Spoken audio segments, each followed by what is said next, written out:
அப்புறம் பெருங்காயம் எண்ணெயில் வறுத்து போட்டு பண்ணிவிடுவேன்.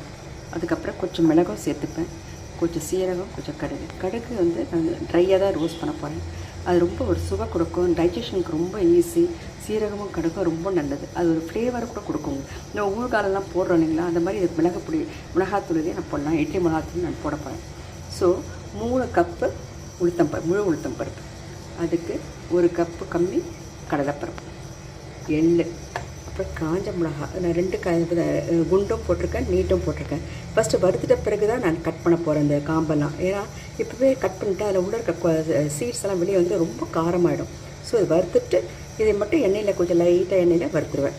அப்புறம் அதுக்கு வந்து பேலன்ஸ் பண்ணுறதுக்கு கொஞ்சம் வெல்லம், கொஞ்சம் புளி, அப்புறம் பெருங்காயம் ருசி நல்ல ஒரு வாசனை கொடுக்கும், கொஞ்சம் மிளகு. இந்த மிளகாக்கு கொஞ்சம் குறைச்சிட்டு மிளகு போட்டிருக்கேன்.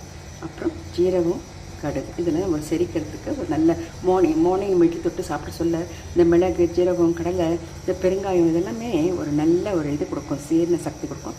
எண்ணெயும் கால்சியம் ரொம்ப நல்லது, அது ஒரு ஃப்ளேவர் கொடுக்கும். ஸோ இதுதான் நான் செய்கிறேன். மிளகாப்பொடி கடைசியில் சால்ட்டை டெஸ்ட் பண்ணிவிட்டு கொஞ்சம் ஒழுங்காக கூட போட்டுப்பேன். அவ்வளோதான். இதுதான் நான் செய்கிறேன் மிளகாத்தூள், இட்லி மிளகாப்பொடியோடைய இது எப்படி பண்ணணுன்னா எல்லாமே ட்ரை ரோஸ்ட் பண்ணணும். இந்த ஃபஸ்ட்டு இந்த கடாயை நல்லா சூடான பிறகு 3 கிண்ணம் இந்த 3 கப்பு உளுத்தம் பருப்பை நல்லா வறுத்துருங்க, செவக்க வறுக்கணும்.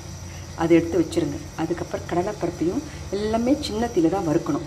அதுக்கப்புறம் கடலைப்பருப்பு நல்லா செவக்க வறுத்துடணும். அப்புறம் அந்த சூடாக இருக்கும் இல்லைங்களா கடாயி, அதுலேயே இந்த எள்ளு பொடினா படப்படன்னு பொரிக்கும். அது நல்லா பொரித்த பிறகு அது தீஞ்சு போகாமல் எடுத்துடணும். அதுக்கப்புறமா நான் அந்த கடுகு, சீரகம் அது தனித்தனியாக கொஞ்சமாக போட்டு நல்லா வறுத்து எடுத்துருவேன். எல்லாம் பொரியும். அதுக்கப்புறம் மிளகு வாசனை வரைக்கும் வறுத்துருவேன். அதுக்கப்புறமா கொஞ்சோண்டு எண்ணெய் போட்டு பெருங்காயம் பொரிஞ்ச பிறகு அதையும் எடுத்துருவேன். இதெல்லாம் தட்டிட்டு நல்லா வறுக்கணும், இல்லைன்னா அது குண்டாக இருக்கிறதுனால அதை வறுப்படாது. நல்லா தட்டிட்டு அதை வறுத்து எடுத்துடணும். அதுக்கப்புறமா கொஞ்சோண்டு எண்ணெய் கடாயில் இருக்கும் இல்லைங்களா, அந்த கடாயில் அந்த எண்ணெயிலேயே உங்களுக்கு இந்த மிளகாவை நல்லா வறுத்துருங்க, கலர் மாறாதபடி எடுத்துடணும். அதுக்கப்புறம் அரைக்கிறதுக்கு முன்னே இந்த புளியும் போட்டு நல்லா வதக்கிடும், நல்லா சூட்லேயே கடாயிலே வறுத்துரும். அதுக்கப்புறமா